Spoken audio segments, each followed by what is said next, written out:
मखमली जीवनावर प्रयोग होऊ शकत नाही. मखमली जीवनावर प्रयोग होऊ शकत नाहीत.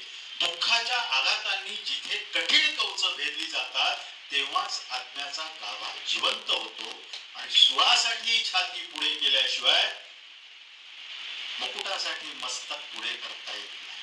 आणि हे करणारे कोण? तर या देशातले श्रमजीवी, या देशातले कामगार. त्यांचा या लढ्याशी काय संबंध?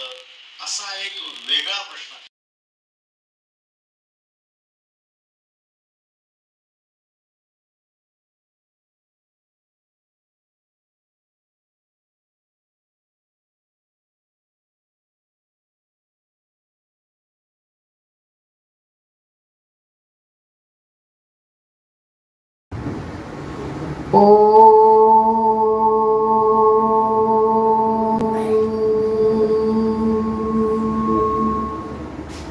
गुरु ब्रह्मा गुरु विष्णु गुरुदेवो महेश्वरा गुरु साक्षात परब्रह्म तस्मै श्री गुरवे नमः. हे स्वातंत्र्याचा अमृत महोत्सवी वर्ष आहे. त्यासाठी आज आपण 15 ऑगस्टला नाही, आपला कट्टा आज असतो गुरुवारी, म्हणून आज प्रथम स्वातंत्र्य देवतेची आरती करून आपण कार्यक्रमाला सुरुवात करणार आहोत. त्या कार्यक्रमाचे आजचे आपले प्रमुख वक्ते अविनाश दौंड सर आज आलेले आहेत. मी त्यांना व्यासपीठावर येण्याची विनंती करते आणि आपण टाळ्यांच्या गजरात त्यांचं स्वागत करूया. गाणं गायला सुरुवात करावी.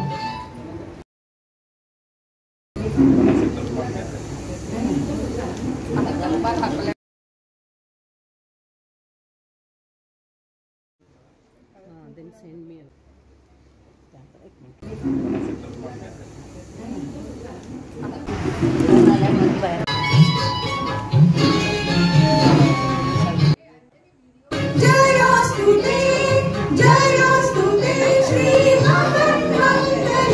शिवास्पदे शुभदे स्वतंत्रते भगवती वामहं यशोयुतां वन्दे यशोयुतां वन्दे.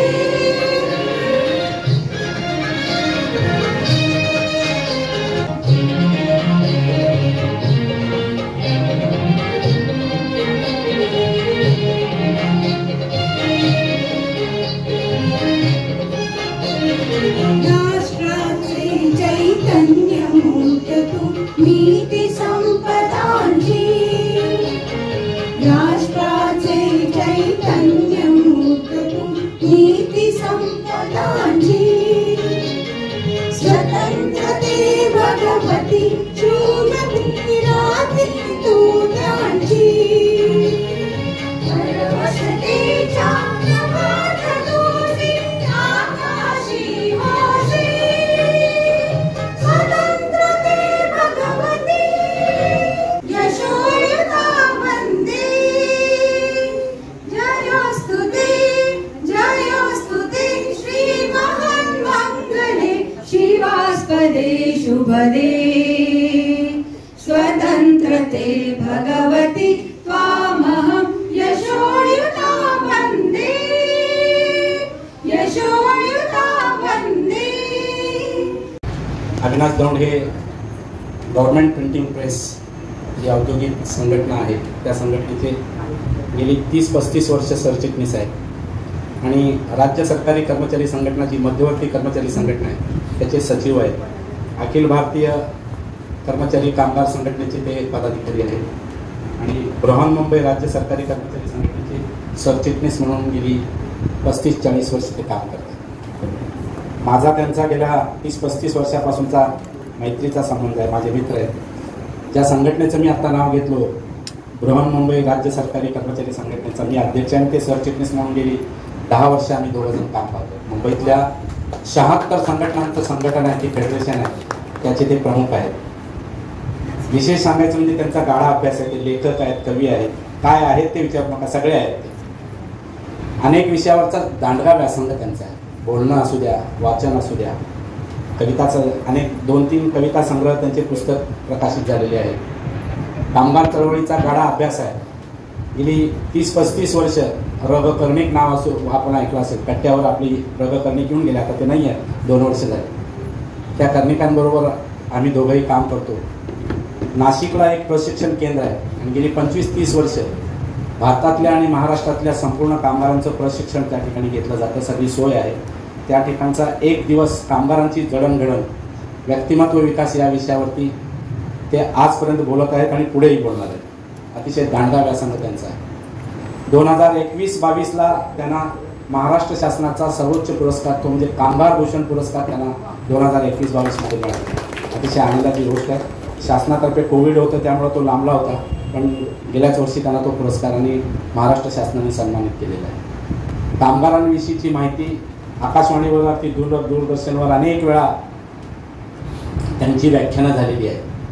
दूरदर्शनवर तर सरकारी कर्मचारी आणि कामगार म्हणला की अविनाशची दूरदर्शनवर कुठल्याही चॅनलवर तुम्हाला दिसतील नेमके, आणि आपला प्रचंड अभ्यास त्या ठिकाणी, त्या अभ्यासांती ते अनेक चर्चेत सहभागी असतात. दूरदर्शनच्या निरनिराळ्या चॅनलवरती जे चर्चासत्र असते त्यामध्ये अविनाश दौंडचा सहभाग हमखास असतो. आणि असे अविनाश दौंड, आत्रेकट्टांनी, संपादकांनी आणि सगळ्यांनी मला विनंती केली की कामगारांचं 75वं हे स्वातंत्र्य दिनाचं महत्त्व ओळखून आपण याविषयी एक कार्यक्रम ठेवायचा आणि कुणाला बोलवायचं.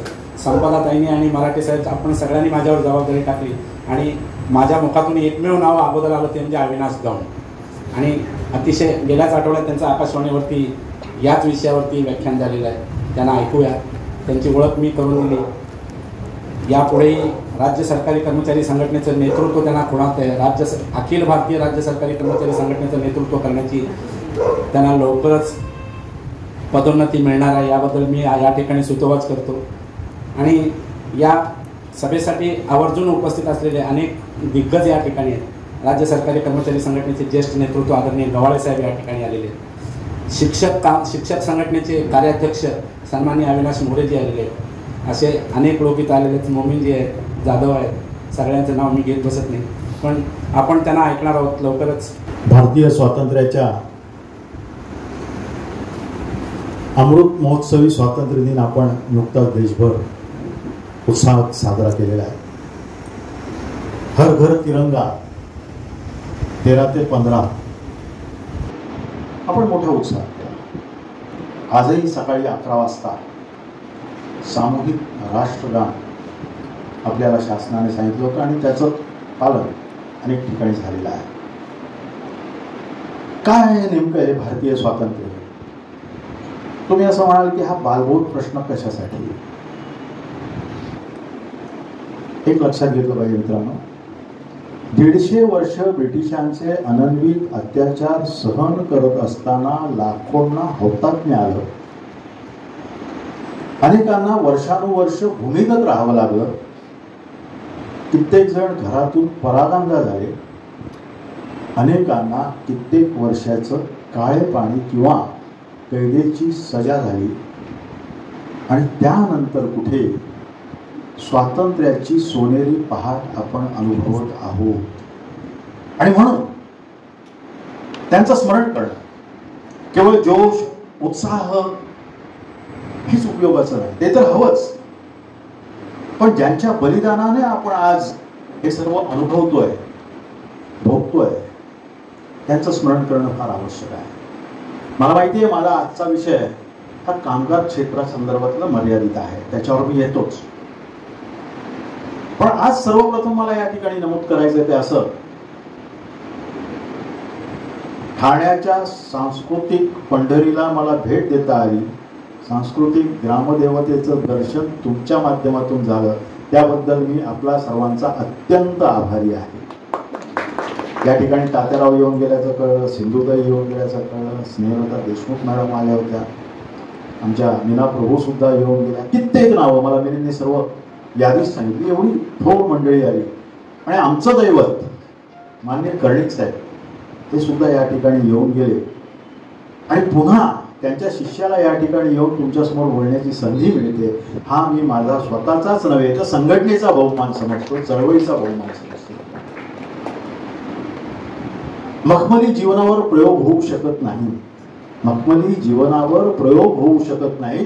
दुःखाच्या आघातांनी जिथे कठीण कवच भेदली जातात तेव्हाच आत्म्याचा गाभा जिवंत होतो आणि सुळासाठी छाती पुढे केल्याशिवाय मुकुटासाठी मस्तक पुढे करता येत नाही. आणि हे करणारे कोण? तर या देशातले श्रमजीवी, या देशातले कामगार. त्यांचा या लढ्याशी काय संबंध, असा एक वेगळा प्रश्न. कारण स्वातंत्र्य म्हटल्यानंतर अर्थात दिग्गज नाव आहे. राष्ट्रपिता बापूजी आहे, पंडित जवाहरलाल आहे, सरदार पटेल आहेत, राजेंद्र प्रसाद आहेत, शहीद भगतसिंग आहेत, सुखदेव आहेत, राजगुरू आहेत, मदनलाल धिंगरे आहेत, चापेकर बंधू आहेत, स्वातंत्र्यवीर सावरकर आहेत. किती नाव आहेत. साने गुरुजी आहेत, सेनापती बापट आहेत, महाराष्ट्राचा दाखला द्यायचा, क्रांतिसिंह नाना पाटील आहेत. एवढी सगळी नाव आहे दिग्गज. पण खरी सुरुवात कधी झाली? खरी सुरुवात 1857च्या उठावात झाली.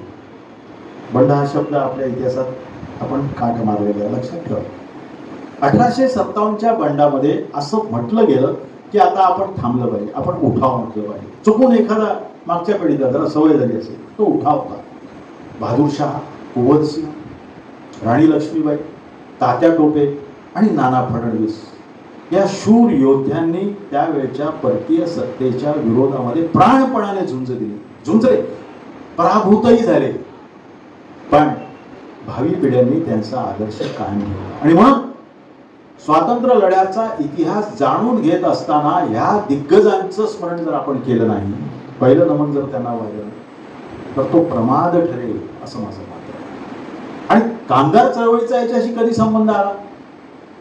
1848 साली जन्म झालेले नारायण मेघाजी लोखंडे, ज्यांना भारतीय चळवळीचे जनक म्हटलं जातं, त्यांनी 1884 साली बॉम्बे मिल्स अँड असोसिएशन नावाची कामगार संघटना स्थापन केली आणि तिथून कामगार संघटनांचा खऱ्या अर्थानं प्रवास चालू झाला. आता हे राव बहादूर नारायण मेघाजी लोखंडे कोण, याचा कामगारांचा इतिहास काय, त्या खोलात मी जात नाही, तो माझा स्वतंत्र व्याख्यानाचा विषय आहे. पण नारायण मेघाजी लोखंडे हे महात्मा फुलेंचे उजवे हात होते आणि सुधारक चळवळीमध्ये त्यांच्याबरोबर सातत्याने काम केल्यामुळे कामगारांमध्ये राष्ट्रभक्ती, राष्ट्रप्रेम रुजवण्याचं काम त्यांनी केलं. ही कामगार संघटनेची स्वातंत्र्य लढ्यातली सुरुवात आहे, ह्या लक्षात ठेवा. हा खरं तर एका प्रबंधाचा विषय आहे. तिथून सुरुवात झाली. त्यानंतर नेमकं काय झालं? 1905 ला वंगभंग झाला. मराठी साहेब सांगू शकतील, संपदा मॅडम सांगू शकतील, जुन्या पिढीच्या बऱ्याच मंडळांना बंगाल प्रांताची फाळणी झाली. अख्खा भारत, हिंदुस्थान म्हणजे कराची लाहोर पर्यंत, बरं का, हिंदुस्थान तेव्हा तसा होता, तो पेटून उठला. आणि या विरोधामध्ये प्रथम लढा कोणी दिला? तुम्हाला आश्चर्य वाटेल, जनता तर पेटलेली होतीच, पण बंगाल प्रिंटर्स असोसिएशनच्या माध्यमातून बंगाल प्रांतातल्या कामगारांनी 1906 साली पहिल्यांदा लढा उभा ब्रिटिशांच्या विरोधामध्ये. 6 जून 1906 ला स्वतः लोकमान्यांनी जाऊन कलकत्त्यामध्ये त्या कामगारांची सभा घेतली. सोबत बाबासाहेब खापर्डे आणि डॉक्टर मुंजे होते. हा आपला इतिहास आहे. कामगार पेटून उठला. वंगभंग त्यांना मान्य नव्हता, जनतेलाही मान्य नव्हता, पण उठाव केला. रस्त्यावर आले कोण? तर कामगार वर्ग आला. इथून सुरुवात झाली. आणि मग ब्रिटिशांचं लक्ष जायला लागलं की हे संघटित जी मंडळी आहेत ती आपल्याला धोकादायक ठरू शकतात, ते आपल्याला ताप देऊ शकतात, आपल्याला मुक्त हस्ताने या ठिकाणी काम करू देणार नाही, आपल्या दडपशाहीला विरोध करणारी ती मंडळी आहे. आणि हे लक्षात आल्यानंतर त्यांनी सुद्धा जपून पावलं उचलायला सुरुवात केली. त्यानंतर काय घडलं? 1908च्या 13 जूनला लोकमान्य टिळकांना अटक झाली राजद्रोहाच्या आरोपाखाली मुंबईमध्ये. तुम्हाला ऐकून ऐकून माहिती असेल, पण हा आपला इतिहास आहे. इतिहास जाणून घेतला नाही आणि भविष्याचा वेध जर घेता आला नाही तर वर्तमानामध्ये जगणं कठीणच नाही, चांगलं नाही. जाणून घेतल्या पाहिजे या दोन्ही गोष्टी. 13 जूनला अटक झाल्यानंतर गोरे न्यायाधीश होते. त्यांनी 10 दिवसात खटल्याचा निकाल दिला. 23 जुलैला 1908 मुंबई हायकोर्ट काय? टिळकांना 6 वर्ष कारावासाची सजा राजद्रोहाच्या आरोपात. बघा काय झालं नेमकं.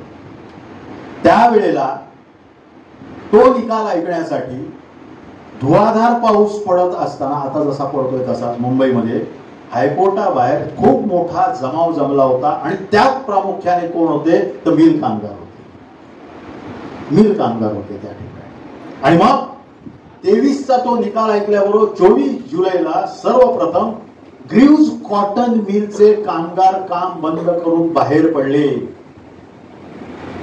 त्याचं लोण संपूर्ण मुंबईत पसरलं आणि सर्व मिल मधले कामगार आपलं काम सोडून उत्स्फूर्तपणे संपात सहभागी.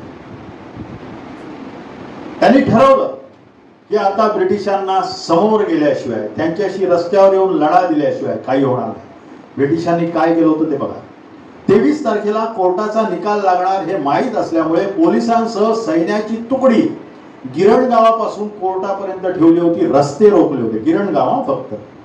पण लढा करून चाल करून येणारा कोण आहे तर कामगार आहे. याची ब्रिटिशांना बघा कामगारांचं महत्व किती आहे, कामगारांचा इतिहास काय. त्या मंडळींना रोखण्यासाठी म्हणून सैन्य आणलं गेलं होतं. पण मुंबईच्या गल्लीबोळामध्ये सतत 7 दिवस हे अप्रत्यक्ष युद्ध चालू होते. लोक गल्लीबोळात लपायचे, त्यांच्यावर दगडफेक करायचे, गोरे सोजीर होते, लाठी हल्ला करायचे, कधी गोळी चालवायचे. अशा प्रकारे 6 वर्ष लोकमान्यांना सजा झाली. म्हणून 6 दिवस मुंबई कडकडीत बंद होती आणि त्याचा पुढाकार गिरणी कामगारांनी आणि त्यांच्या संघटनेने घेतला. आता हा लढा ऐतिहासिक होता, क्रांतिकारी होता.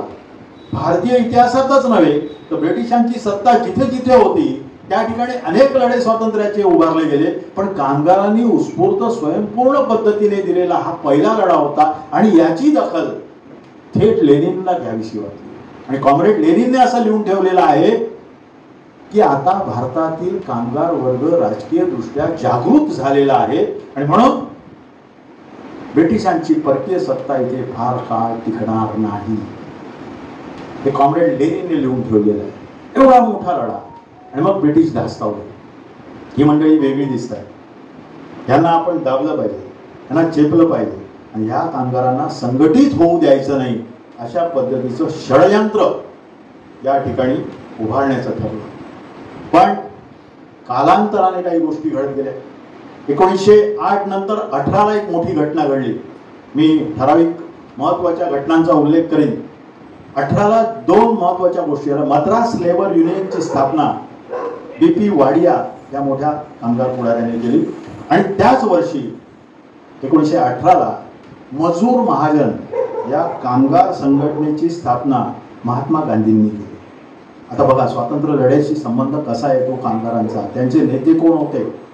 आणि मग 1920ला लोकमान्य टिळकांच्याच प्रेरणेने AITUC ची स्थापना, all India trade union Congress, जिचे आता शताब्दी वर्ष 20ला झाला आणि त्या कार्यक्रमाला गेलो होतो. फार मोठा कार्यक्रम झाला. हे 22 चालू आहे. त्याची स्थापना झाली. आता याच्यामध्ये देशातील सर्व कामगारांना प्रतिनिधित्व मिळावं अशी अपेक्षा होती आणि त्याचे अध्यक्ष जे होते लाला लजपत राय, त्यांनी अध्यक्षीय भाषणातच असं सांगितलं की आपले राष्ट्रीय पुढारी स्वराज्य, त्यावेळेला स्वराज्य मिळण्यासाठी धडपडत आहेत. त्यांचे हात मजबूत करण्याचं काम कामगार संघटनांनी करावं आणि परकीयांचं जोखड उखडून फेकण्यामध्येच तुमचंही हित आहे असं अध्यक्षीय भाषणात 1920 साली पहिल्या अधिवेशनामध्ये त्यांनी सांगितलं. परिणाम काय झाला? जागृत झाली लोक.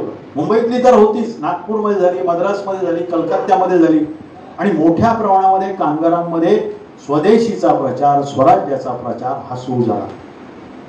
आणि यामागे टिळकांची प्रेरणा होतीच. पण 1 ऑगस्ट 20ला त्यांचं देहावसान झालं आणि त्यानंतर सूत्र मात्र महात्माजींकडे आले. आता पुढे कशा गोष्टी घडत गेल्या ते बघा. याच दरम्यान कामगारांचा लढा सशक्त करण्यासाठी दिग्गज नेते हे या मुंबई इलाख्यामध्ये महाराष्ट्र नेहमी आघाडीवर राहिलेला. स्वातंत्र्य असेल, कुठलंही क्षेत्र असेल, महाराष्ट्र आणि बंगाल हे 2च प्रांत, आता ती राज्य झाली, ही नेहमीच आघाडीवर राहिलेली आहेत आणि त्यावेळेस सुद्धा तीच परिस्थिती होती. आणि मग या बाबतीमध्ये 1924 साली कानपूर कांड घडला. कानपूर खटला हा गाजलेला एक खटला आहे. त्यावेळेला नलिनी भूषण दासगुप्ता एस.ए. डांगे म्हणजे श्रीपाद अमृत डांगे या मंडळींना अटक झाली. काय होतं त्यांच्या मागे? तर कामगार आणि शेतकऱ्यांना एकजूट करून ब्रिटिशांविरोधात भडकवण्याचं काम ही मंडळी करतात असा आरोप त्यांच्यावर लावला होता. हा कानपूर खटला खूप गाजला, पण त्याचा सुद्धा निषेध करण्यासाठी मुंबईसह अनेक ठिकाणी निदर्शनच नुसती झाली नाही, तर त्या विरोधामध्ये संप सुद्धा झाले. मुंबईमध्ये सार्वत्रिक संप त्या काळामध्ये 2दा झाले की आमच्या या नेत्यांना अटक करणं चुकीचं. आणि जो आरोप लावला होता तो अर्थातच राजद्रोहाचा होता आणि ब्रिटिश परकीय सत्तेला तुम्ही उद्धवून टाकताय, आणि ते सुद्धा क्रांतिकारी पद्धतीने. पण बघा, यात गुंतलेले सुद्धा कामगार पुढारी होते. ते राष्ट्रीय पुढारी होतेच, पण त्यांची कार्यकक्षा मुळात कामगार क्षेत्र ही होती. कामगारांचा स्वातंत्र्य लढ्यातील संबंध या विषयासंदर्भात मी या ठिकाणी मांडणी करतो. त्यानंतर काय झालं? याच दरम्यान मंदीची प्रचंड लाट आली. 1927ला जागतिक मंदी आली आणि त्याचे दुष्परिणाम कोणावर झाले? दुष्परिणामावर जनतेवर झालेच, पण कामगारावर अतोनात झाले. जे ब्रिटिश मालक होते ते कामगारांना पिळून घ्यायला लागले, आणि इतर देशीय जी मंडळी होती, भारतीय जे मालक होते, ते सुद्धा ब्रिटिशांच्या आधाराने या ठिकाणी कामगारांची पिळवणूक करायला लागले. आणि म्हणून पुन्हा या संदर्भामध्ये गुप्त खलबत झाली. पुन्हा राष्ट्रीय संघटना एकत्र यायला लागल्या. ऑल इंडिया ट्रेड युनियन काँग्रेसच्या दुसऱ्या अधिवेशनामध्ये संपूर्ण स्वातंत्र्य पाहिजे असा ठराव झाला. कुठे? कामगार संघटनेच्या अधिवेशनामध्ये झाला. आपल्याला इतर सर्व क्रांतिकारी घटना माहिती आहेत, पण हे जाहीरपणे होत होतं आणि कामगार ठामपणे सांगत होते की आपल्याला आता संपूर्ण स्वातंत्र्य मिळालं पाहिजे. आणि मग ही एकजूट ब्रिटिश सरकारला पाहवली नाही, आणि त्यावेळेच्या व्हाईसरॉयने, आयर्विन होते, खूप गुप्त पद्धतीने पाठपुरावा केला, पाहिलं, आणि शेवटी 1929 साली पुन्हा एकदा एस.ए. डांगे, शौकत हुसेन, मिरजकर ह्या 31 कामगार पुढाऱ्यांना अटक करण्यात आली. अटक झाली आहे. आपण म्हणतो अनेक वेळा पंडितजींना झाली, गांधीजींना झाली, पण ह्याही मंडळींना झाली. आणि मग तो मिरज खटला आहे, तो खूप गाजला. त्याचं वर्णन करताना कधी तुम्ही चुकून जाऊन इतिहासात डोकावला तर लक्षात येईल की आयदर बंगाल किंवा कलकत्ता ही हायकोर्ट होती, त्या ठिकाणी नाही चालवला गेला. कारण ब्रिटिश सत्तेला माहिती होतं की या ठिकाणी जर खटला चालवला तर जनतेचा उद्रेक होईल, जनता अंगावर येईल, मोठे संप होतील, निदर्शनं होतील, अडचणी निर्माण होतील. आणि मिरज म्हणजे मेरठ, बरं का, मेरठ या एका कोपऱ्यामध्ये असलेले तिथे तात्पुरत्या स्वरूपाचं कोर्ट उभारण्यात आलं. तात्पुरतं म्हणजे खेळण्यातलं नाही, खरं, पण तात्पुरतं. आणि त्या ठिकाणी हा खटला चालवायचा असतो. मुख्य आरोप काय होता? रेल्वेचा संप या भारतातला करण्याची योजना या मंडळींनी आखली. म्हणजे सत्तेला आव्हान.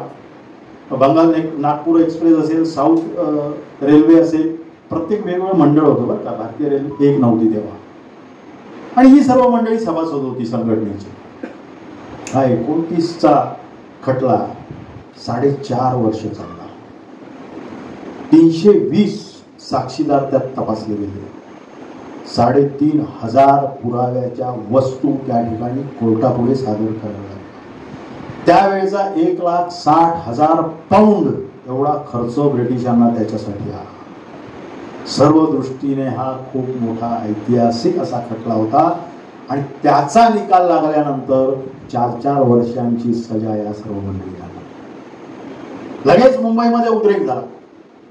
लगेच या ठिकाणी गिरणी कामगार रस्त्यावर उतरले. या ठिकाणी संप चालू झाले. मद्रास इलाख्यामध्ये झाले, बंगाल प्रांतामध्ये झाले, कानपूरमध्ये झाले. आणि मग ब्रिटिशांच्या लक्षात आलं की हे सहजासहजी दडपणं सोपं नाही. आणि त्याच वेळेला बापूजींनी 1930ला मिठाचा सत्याग्रह, आणि त्याच वेळेला स्वदेशीचा नारा अधिक जोरदारपणे दिला. त्याचं वारं या देशामध्ये मोठ्या प्रमाणात वाहू लागलं. आता या मिठाच्या सत्याग्रहामध्ये केवळ जनता होती का? केवळ स्वयंसेवक होती का? नाही, कामगार वर्ग सुद्धा मोठ्या प्रमाणावर. मिठाच्या सत्याग्रहामध्ये कामगारांचं योगदान महत्वाचंच राहिलं. त्यांनी आपल्या रजा घेऊन प्रसंगी आपल्या मुलाबाळांसह त्या सत्याग्रहामध्ये भागीदारी केल्याची अनेक उदाहरणं गॅझेटियरमध्ये सापडतात. मी सांगतो म्हणून नाही, गॅझेटियर आणि स्वदेशीची चळवळ एवढी जोरदार होती, या मुंबई प्रांतामध्ये, या मुंबई इलाक्यामध्ये पॉवर हाऊस असलेल्या, कामगारांचं पॉवर हाऊस असलेल्या या मुंबईच्या काळबादेवीच्या रस्त्यावरती 12 डिसेंबर 1930 ला बाबू गेनू सईद नावाच्या माथाडी कामगाराने खूप मोठा लढा दिला. परदेशी कापडाने भरलेला ट्रक अडवण्याचं काम त्यावेळेला सत्याग्रही करत होते. उद्दाम ब्रिटिश पोलीस आणि अधिकारी त्या ठिकाणी उपस्थित होते. त्यांनी नकार दिला. ते म्हणाले यांना बाजूला करा, ट्रक आत गेला पाहिजे मार्केटमध्ये. ही मंडळी म्हणाली नाही. आणि कुठून तरी येऊन तिरासारखा बाबू गेनू सईद आडनाव आहे, आपण फक्त बाबू गेनू म्हणतो. माझ्या घरापासून माझ्या गावच्या 11 किलोमीटरवर त्याचं घर आहे, म्हणून मी तुम्हाला सांगतो. सय्यद नाही, सईद आहे मराठी आडनाव. बाबू गेनू तो ट्रक पुढे आडवा झाला. 22-23 वय होतं त्याचं. आणि त्या अधिकाऱ्याने आदेश दिला म्हणून तो ट्रक त्याच्या अंगावर होता. बाबू गेनूला हौतात्म्य प्राप्त झालं. हा भारतीय स्वातंत्र्य लढ्याच्या इतिहासातला परमोच्च क्षण आहे, परमोच्च बलिदान आहे असं मी स्वतः सांगतो. एवढं मोठं बलिदान त्या कामगारांनी, कार्यकर्त्यांना दिलं. आणि मग 34-35च्या दरम्यान आपल्याकडे प्रांतिक सरकार आली. ही प्रांतिक सरकार आली, थोडंसं स्वातंत्र्य मिळतंय असं लोकांना वाटलं. ही प्रांतिक सरकार निवडताना सुद्धा कामगारांनी मतदानामध्ये मोठ्या प्रमाणामध्ये भाग घेतला, सहकार्यही देऊ केलं, कारण आपलीच लोक आता प्रांतिक सरकारमध्ये होती. पण कामगारांनी त्यांच्या राष्ट्रीय संघटनांनी ठामपणे सांगितलं, जोपर्यंत संपूर्ण स्वातंत्र्य मिळत नाही तोपर्यंत आमच्या वेतन भत्ते आणि सेवा सुरक्षेबरोबरच आमचा हाही लढा सुरू आहे. स्वातंत्र्याचा लढा कुठेही मागे पडू दिला नाही कामगारांनी. 34-35च्या या स्वातंत्र्य लढ्याच्या नंतर जी काही परिस्थिती निर्माण झाली ती दुसऱ्या महायुद्धाची होती. फार कठीण काळ होता. आणि त्या काळामध्ये सुद्धा या ठिकाणच्या जनतेची आणि कामगारांची पिळवणूक करण्याचं काम ब्रिटिश सरकारने केलं. आणि इमर्जन्सी ऍक्ट लावला त्याने. आता जो मेस्मा म्हणतात, मेस्मा आहे सरकारी कर्मचारी, तो इमर्जन्सी ऍक्ट, त्याचा पहिला जे प्रारूप आहे ते ब्रिटिशांनी आणलं. कुठल्याही सरकारी कर्मचाऱ्याने सरकार विरोधात जरी काही बोलला, उच्चार केला, पत्रक काढलं, संप किंवा निदर्शने केली तर ताबडतोबीने बडतर्फ करायचं आणि त्याच्यावर कारवाई सुरू करायची. म्हणजे नोकरीवर काढूनच टाकायचं, निलंबन, सस्पेन्शन वगैरे काही नाही. तो प्रकार त्यांनी चालू केला. आणि अशा पद्धतीने ती दडपशाही चालू असताना 42ला 9 ऑगस्टला गांधीजींनी 2 मोठ्या घोषणा केल्या, डू ऑर डाय, करेंगे या मरेंगे, आणि छोडो भारत. खरं तर ब्रिटिशांनी सांगितलं होतं की ऑगस्ट 42 पर्यंत आम्ही सत्ता सोडू. हे तेव्हा सांगितलं होतं जेव्हा दुसऱ्या जागतिक महायुद्धामध्ये भारताला न विचारता ते ब्रिटिशांच्या किंवा दोस्त राष्ट्रांच्या बाजूने लढतील असा एकतर्फी निर्णय ब्रिटिश सरकारने घेतला होता. पण त्यानंतर जसं उधाण यायला लागलं जगभरात स्वातंत्र्य चळवळीचं, मग त्यांनी शब्द दिला होता की 42 पर्यंत. ते झालं नाही म्हणून गवालिया टँकला लोक जमले. ऑगस्ट क्रांती मैदान म्हणजे काय, गवालिया टँक. आणि त्याच्या आदल्या दिवशी पंडितजी, बापू, डांगे साहेब, रणदिवे, मिरजकर सगळ्यांना जेल झाली, सगळ्यांना. आता ह्या एवढ्या मोठ्या लढ्याचं नेतृत्व कोण करणार? बघा, तुम्ही सर्व मंडळी अशा ऐतिहासिक ठिकाणी आहात, मुंबई ठाणे काही वेगळं नाही, की तिथे रणशिंग फुंकलं गेलं. स्वातंत्र्य लढ्याची सुरुवात ज्या ठिकाणी झाली आणि मग त्या ठिकाणी आता नेतृत्व कोणी स्वीकारायचं असा प्रश्न निर्माण झाला असताना 22 वर्षाच्या एका शिडशिडीत तरुणीने हातातला राष्ट्रध्वज घेऊन जाऊन त्या खांबावर फडकवला. ती महिला म्हणजे अरुणा असफली. महिला आहेत म्हणून हे उदाहरण सोपं नव्हतं, अजिबात सोपं नव्हतं. गुरासारखं मारलं जायचं, लाठी हल्ले व्हायचे, अश्रुधूर व्हायचे, गोळीबार व्हायचा, पण त्या तरुणीने हे काम 9 ऑगस्ट पासून जो पेट या ठिकाणी घेतला गेला तो संपूर्ण देशामध्ये होता. आणि मग दुसरं महायुद्ध संपलं. 45ला सांगता झाली, दोस्त राष्ट्र जिंकली. आणि मग हळूहळू त्यांच्या अंकी जेवढे देश होते त्या सगळ्यांनी उघडपणे स्वातंत्र्य मागितले की आम्हाला स्वातंत्र्य हवंच आहे आणि ते तुम्ही दिलं पाहिजे. आणि मग तडजोडीला वेगवेगळ्या देशांमध्ये सुरुवात झाली. केवळ भारतीय स्वातंत्र्याचा इतिहास नाही मी सांगत, ह्या परिप्रेक्ष्यामध्ये आपण सर्वच देशांचा विचार केला पाहिजे. आणि मग ती सुरुवात झाली. त्यावेळेला आणखी एक गोष्ट घडली. काय घडली? जे 1906ला झालं होतं, जी एक मागणी होती ती पुन्हा 46ला आहे. 6ला वेतन भत्त्यांसाठी ज्या वेळेला कामगार रस्त्यावर उतरला त्यावेळेला त्यांनी आणखी एक मागणी केली होती की नेटिव्ह ऐवजी इंडियन हा शब्द वापरा. इतर देशीयांसाठी, आपल्या लोकांसाठी नेटिव्ह म्हटलं जायचं आणि ते हिणवलं जायचं. आणि म्हणून मागणी अशी होती, नेटिव्ह नाही, इंडियन म्हणा, वी आर इंडियन्स. आणि 46ला पुन्हा तसा एक प्रसंग आला. आमच्या नौदलातल्या खलाशांना ब्रिटिश उद्दाम अधिकाऱ्यांनी इंडियन्स आर डॉग्स असा शब्द वापरला. ठिणगी कुठे पडली ती बघा. Indians R dogs. 18 फेब्रुवारी 1946 मुंबईच्या नाविक तळावरती शिपायांनी एकत्र येऊन जाहीरपणे या गोष्टीचा निषेध केला. वेतन अपुरं होतं, निकृष्ट दर्जाचं जेवण होतं आणि वरून आम्हाला डॉग म्हणून हिणवलं जातं. ही संतापाची लाट होती. आणि म्हणून कधी नव्हे तशी लष्करामध्ये बंडाळी झाली. नाविकांचं बंड सुरू झालं. ते मुंबईतून मद्रास, विशाखापट्टणम, कराची अशा सगळ्या बंदरांवर पोहोचले. आणि सर्वत्र पोहोचल्यानंतर ते दडपण्याचा, ते चिरडून काढण्याचा ब्रिटिशांनी खूप मोठा प्रयत्न केला. आयर्विन गॉडफ्रे नावाचा त्यांचा जो नौदल अधिकारी होता त्याने सैन्याची तुकडी बोलवली आणि जबरदस्तीने या रेटिंग्सना, खलाशांना, नाविकांना जखडबंद करून कुठल्याही परिस्थितीमध्ये हे लोक पसरणार नाही असा प्रयत्न केला. पण पुन्हा एकदा मुंबईतल्या गिरणी कामगारांनी जाहीर पाठिंबा देऊन या नाविक बंडाला पाठिंबा म्हणून पुन्हा एकदा सार्वत्रिक संप केला. आता कामगार संघटनांचं महत्व तुमच्या लक्षात आलं.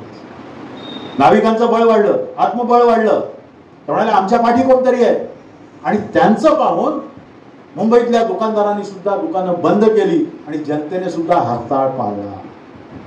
फक्त नाविकांना चिरडू शकतो आपण, पण एवढ्या मोठ्या जनसमुदायाला, कामगारांना अंगावर घेणं सोपं नाही हे ब्रिटिशांच्या लक्षात आलं. आणि ही उंटाच्या पाठीवरची शेवटची काळी ठरली.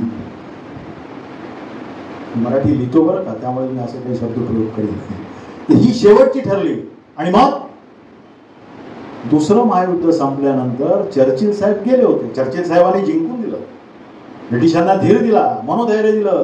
रोजच्या बंबार्डिंग मधून रोज रेडिओवरून बोलायचे. खूप मोठं नेतृत्व दिलं. दोस्त राष्ट्रांना पुढे नेलं, इंग्लंडला पुढे नेलं. पण जनता कशी असते बघा. दोस्त राष्ट्र जिंकले, इंग्लंड जिंकलं, पण पुढच्या निवडणुकीमध्ये चर्चिल हरले आणि ॲटली पंतप्रधान झाले. ॲटलीने एकूण मागोवा घेतला आणि तो मागोवा घेत असताना असं ठामपणे सांगितलं की आता आपण त्या ठिकाणी सत्तेत राहणं बरोबर नाही. ते ॲटली फार चांगले होते अशातला भाग नाही, पण हा डोलारा सांभाळणं त्यांना अवघड झालं होतं. आणि मग त्यांनी सांगितलं 48 पर्यंत त्यांना स्वातंत्र्य द्या असा ठराव झाला बरं का लंडनच्या पार्लमेंटमध्ये. 48 सालपर्यंत त्यांना स्वातंत्र्य द्या असं. आणि मग माउंटबॅटनच्या हाती सगळी सत्ता, तुम्ही ठरवा. तडजोडी नव्यानं समोर यायला लागल्या. कामगारांनी दिलेले लढे त्यांच्या वेतन भत्त्यांसाठी होतेच, देश स्वातंत्र्यासाठी होते. अनेक स्वातंत्र्यवीरांनी दिलेली बलिदानं, त्यांच्या कुटुंबाने सोसलेल्या हाल अपेष्टा. या मुंबई ठाणे परिसरामध्ये लोकमान्य टिळक जेव्हा फिरले, स्वराज्य फंडाची स्थापना केली होती. अनेक माता भगिनींनी अंगावरचे दागिने काढून दिलेले आहेत. त्यावेळेला अंगावरचे दागिने दिले स्वातंत्र्य लढ्यासाठी. टिळकांनी सुरू केलेल्या सार्वजनिक उत्सवात सर्वात जास्त, सर्वात मोठ्या प्रमाणामध्ये कष्टकरी महिला आणि त्यांची कुटुंब सामील केली होती. गिरणगावामध्ये मोठ्या प्रमाणात हे उत्साह होते. आणि मग शेवटी माउंटबॅटन साहेबांनी ती शेवटचा पर्याय आणला आणि 15 ऑगस्ट 1947 साली रक्तलांछित फाळणी झालेला स्वतंत्र भारत तुमच्या आमच्या हातामध्ये दिला. हा स्वातंत्र्य लढ्याचा इतिहास आहे. हे कामगारांचं योगदान आहे, कामगार नेतृत्वाचं योगदान आहे. कामगार म्हणजे कोणी वेगळे आहेत, कामगार संघटना म्हणजे कोणी फार वेगळे आहे पोस्ट आणि रेल्वेतल्या मंडळांनी वेळोवेळी स्वातंत्र्य लढ्यामध्ये सहभाग घेतला किंवा सहानुभूती दर्शवली म्हणून त्यांच्यावर कारवाया झालेल्या आहेत. टपाल विभागातल्या मंडळींवर झालेल्या आहेत. अनेक उदाहरणं आहेत. ही मंडळी संघटित होती, सुशिक्षित होती, त्यांना जाणकारी होती, पण त्यांचं नेतृत्व हे राष्ट्रीय चळवळीत आणि म्हणून कामगार संघटना स्थापन केलेले परमपूज्य महात्मा गांधी या देशाचे राष्ट्रपिता झाले. पहिले पंतप्रधान ज्यांनी कामगार संघटना अनेक वर्ष चालवली ते पंडित नेहरू पहिले पंतप्रधान. कामगार संघटनेमध्ये मोठं योगदान दिलेले डॉक्टर राजेंद्र प्रसाद हे पहिले राष्ट्रपती झाले आणि त्यानंतरचे सुद्धा 3 राष्ट्रपती हे कामगार संघटनेने दिलेले आहेत. कामगार संघटनांचं योगदान, कामगार चळवळीचं योगदान हे अशा पद्धतीने खूप महत्वाचं आहे. आणि म्हणून भारतीय स्वातंत्र्याच्या अमृत महोत्सवाच्या निमित्तानं आपण मागे वळून पाहण्याचा, सिंहावलोकन करण्याचा जर प्रयत्न केला, केवळ कामगारांनीच केला असं मी म्हणणार नाही. माझा आज तो विषय होता म्हणून त्या विषयावर मी बोललो. ही एक दुर्लक्ष अशी बाजू समाजामध्ये आहे.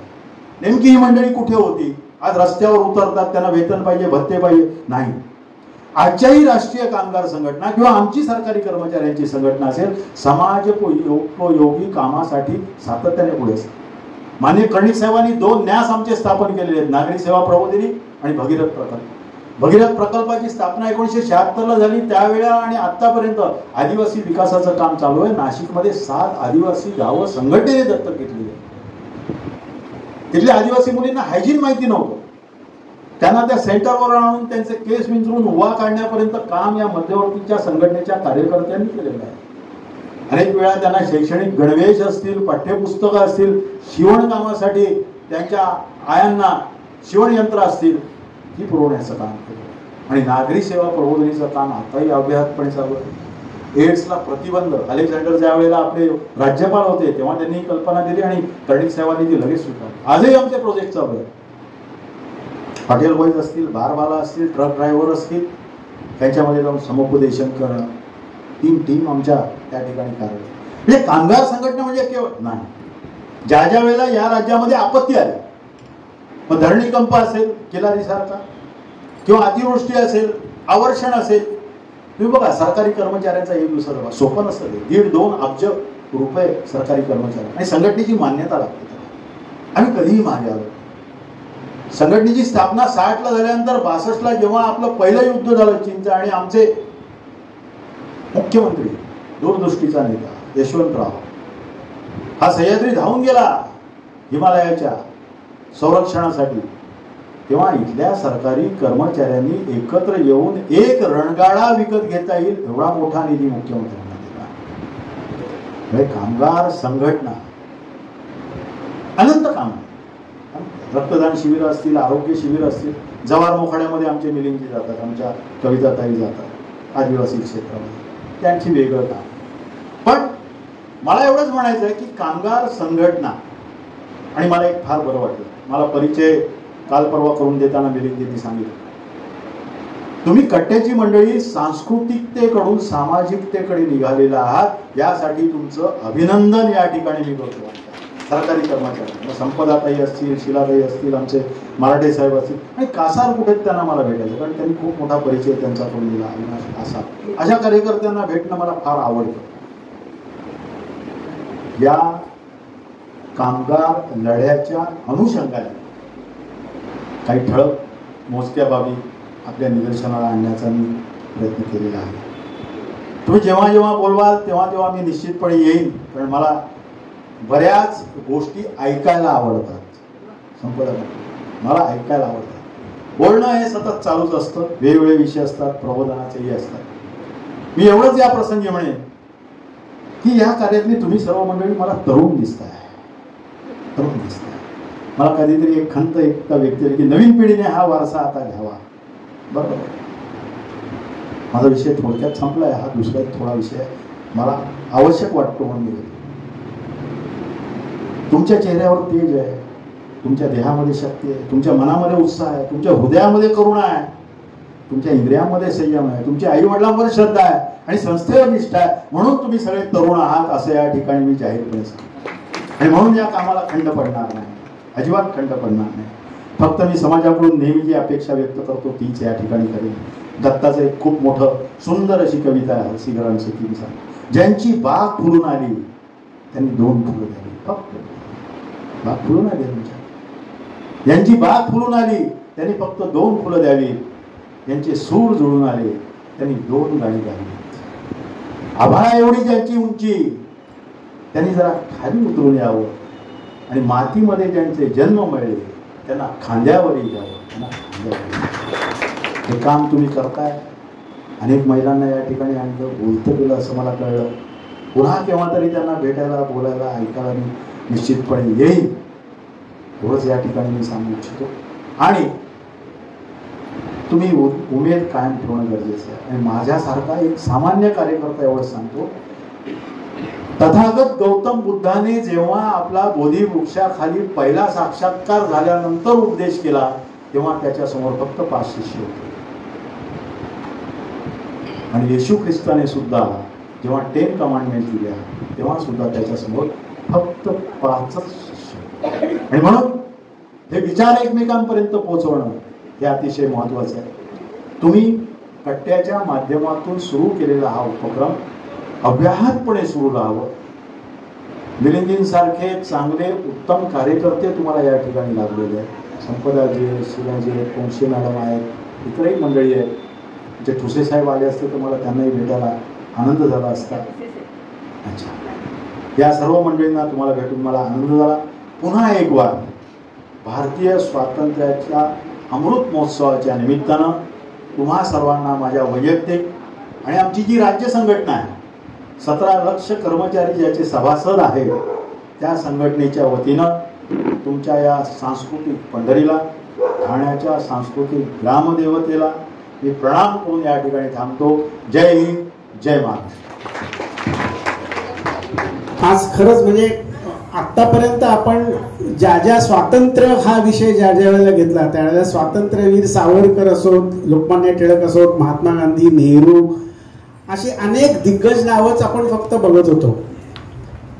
ज्यावेळेला आम्हाला मिलिंदनी हा विषय सांगितला तेव्हा आम्हाला सुद्धा पहिल्यांदा वाटलं की येस, हा देऊया विषय आपण. कारण काही ही ओळख, कामगारांची ओळख जनतेसमोर येणं खूप गरजेचं आहे. आपण कितीही कोणाच्याही स्टोरीज वाचल्या, म्हणजे आपण स्वातंत्र्य सैनिकांच्या स्टोरीज वाचल्या तरी त्याच्यामध्ये हा आजचा त्यांनी जो पैलू सांगितला हा पैलू फारसा कोणालाही माहिती नाही. म्हणजे मी तर आता कन्क्लुजनला आलेलो आहे की जर कामगारांनी पहिल्यापासून उठाव केला नसता तर कदाचित स्वातंत्र्य मिळायला अजून उशीर झाला असता. म्हणून ही गोष्ट आपल्याला आज खरंच कळली. म्हणजे 1806, 1906 किंवा इव्हन बाबू गेनूचा हौतात्म्य म्हणजे पहिलं, मला वाटतं कदाचित ते पहिलं हौतात्म्य असू शकेल. पहिला मृत्यू देशासाठीचा हा कामगाराचा झालेला आहे. त्यामुळे ही जी आज आपल्याला दोन साहेबांनी सगळी ओळख करून दिली, म्हणजे आपण खरंच 75व्या वर्षी आपल्याला कळतंय की स्वातंत्र्याच्या याचा पाया काय आहे. तुम्हाला कदाचित एक माहिती असेल की आपल्या शरीराचे 4 भाग आहेत. त्या 4 भागांमध्ये एक डोकं आहे, खांदा आहे, पोट आहे आणि नंतर पाय आहेत. तर आपण नेहमी काय म्हणतो की तुम्ही तुमच्या स्वतःच्या पायावर उभे आहात का? स्वतःच्या पायावर उभे आहात का म्हणजे तुम्ही कर्तृत्ववान आहात का? आणि कर्तृत्व हे काम केल्याशिवाय होत नाही. म्हणजे हा जो स्वातंत्र्याच्या लढ्याचा पाया की त्याच्या पायावर उभे राहिले तो कामगार होता. आणि त्या कामगारांचे मी आज आभार मानतो आणि त्यांना शतशः नमन करतो. स्वातंत्र्य तर मिळालं 75 वर्ष झाली, पण माझ्यासारख्या एका कवीला असं वाटतं की मी काही फार मोठा कवी नाही, पण 2 वेळा अखिल भारतीय मराठी साहित्य संमेलनात माझी निवड झालेली आहे. माझं पुस्तक महाराष्ट्र राज्य साहित्य संस्कृती मंडळाने छापलेलं आहे, मी स्वतःहून छापलेलं नाही. आणि ती 2 पुस्तकं यायची आहेत. पण या पार्श्वभूमीवर जे वाटतं ते मी थोडक्यात 2 कविता आहेत. पहिलीचं शीर्षक आहे अणु चेतना संघर्षातून. एकजुटीचे बांधून कंकण अणु चेतना संघर्षातून, अणु चेतना संघर्षातून संपनी दर्शने मोर्चे धरणे हाती आपुल्या अमोघ आयुधे लोकशाहीचा मान ठेवून आणू चेतना संघर्षातून सकळांचे करुणी प्रबोधन. तुम्ही जे करताय ते सकळांचे करुणी प्रबोधन अज्ञानाचे करू चाटन श्रमक्रांतीची मशाल पेटवून आणू चेतना संघर्षातून अन्यायाला फेट भिडूया कर्तृत्वाने न्याय मिळवूया वर्ग लढ्याच्या भागीदारीतून आणू चेतना संघर्षातून देऊ तडाखा अन्यायाला घेऊ मिळवून हक्क आपुला संघशक्तीचे करून पूजन आणू चेतना संघर्षातून आणू चेतना संघर्षातून. संघर्ष हा आमचा स्थायी भाग त्यामुळे आमच्या कवितेमध्ये संघर्ष हा आला पाहिजे. आता एक दुसरं आहे इथून पुढे काय करावं. आपण बरीच मदत गाठलेली आहे. राजकीय विचार विविध असू शकतात. 70-75 वर्षात काय मिळवलं काय नाही पण पुढील पिढीची जबाबदारी काय असू शकते या संदर्भामध्ये मला असं म्हणायचं सर्व नागरिकांसाठी. सत्कार्य नित्य घडू दे सद्भावना ही वाढू दे. सत्कार्य नित्य घडू दे सद्भावना ही वाढू दे. अंतरात करुणेचा दीप सदा उजळू दे. अंतरात करुणेचा दीप सदा उजळू दे. युक्ती भक्ती शक्ती अमुच्या रोम रोमी भिनू दे. जय आणि पराजयी सतत कार्य होऊ दे. सेवेतून साधनेचे शतदागिर उधळे. अंतरात करुणेचा दीप सदा उजळू दे. पाहुनिया भवताली अन्याय दैन्य संकटा अंगी रक्त सळसळे बाहुस्फुरण पावता. मिळवूया हक्क सारे देऊनी संयमी लढे. अंतरात करुणेचा दीप सदा उजळू दे. सत्कार्य असेच घडू दे गती त्यास मिळू दे. ध्येय प्राप्तीचा प्रवास सदैव चालू राहू दे. शोषितांच्या प्रगतीचा मार्ग असा सापडे. अंतरात करुणेचा दीप सदा उजळू दे. एकजुटीच्या कर्तृत्वाचा तिरंगा फडके पहा. वंचितांच्या आनंदाचे सुख वाटे महान. संगतीने या साऱ्यांच्या बदलाता घडू दे. अंतरात करुणेचा दीप सदा उजळू दे. त्यांनी खरोखरच आज आपल्याला वेगळ्या विश्वात नेऊन ठेवलं. ज्याला म्हणतो ना आपण आज जमिनीवर आलो आणि जमीन आणि पाय याच्यामध्ये अंतर नसतं.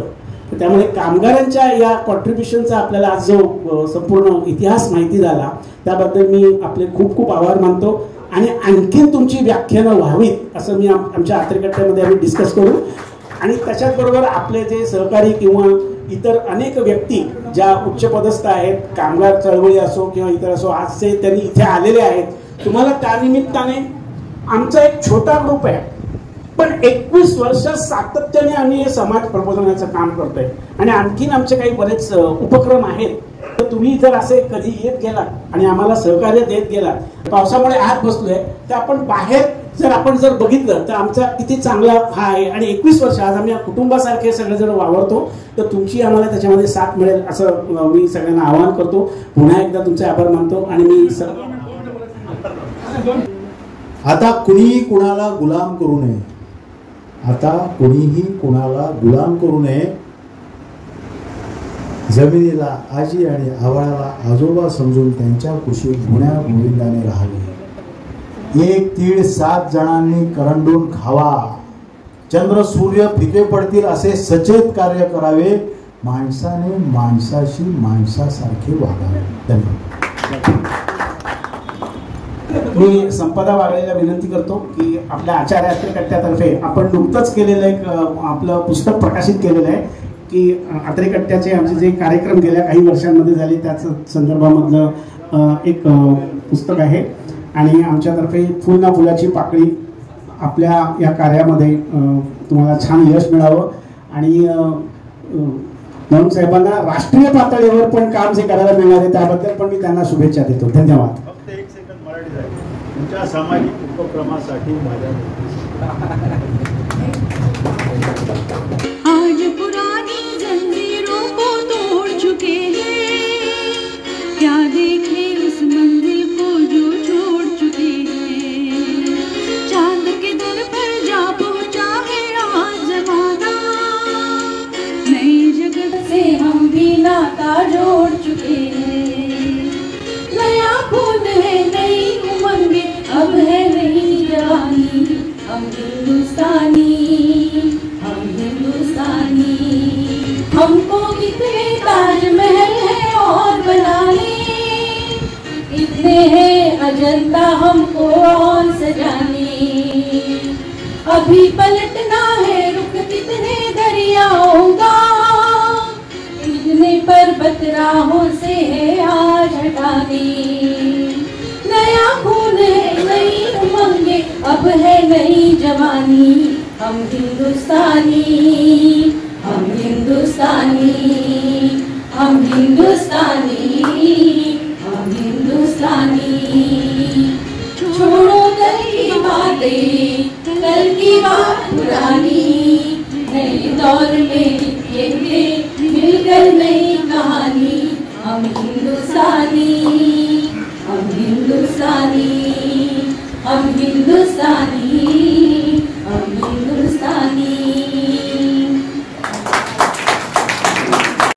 मातरम, वंदे मातरम। सुजलाम सुफलाम मलयज शीतलाम शस्य श्यामलाम मातरम। वंदे मातरम, वंदे मातरम। शुभ्र ज्योत्स्ना पुलकित यामिनी, फुल्ल कुसुमिता द्रुमदल शोभिनी।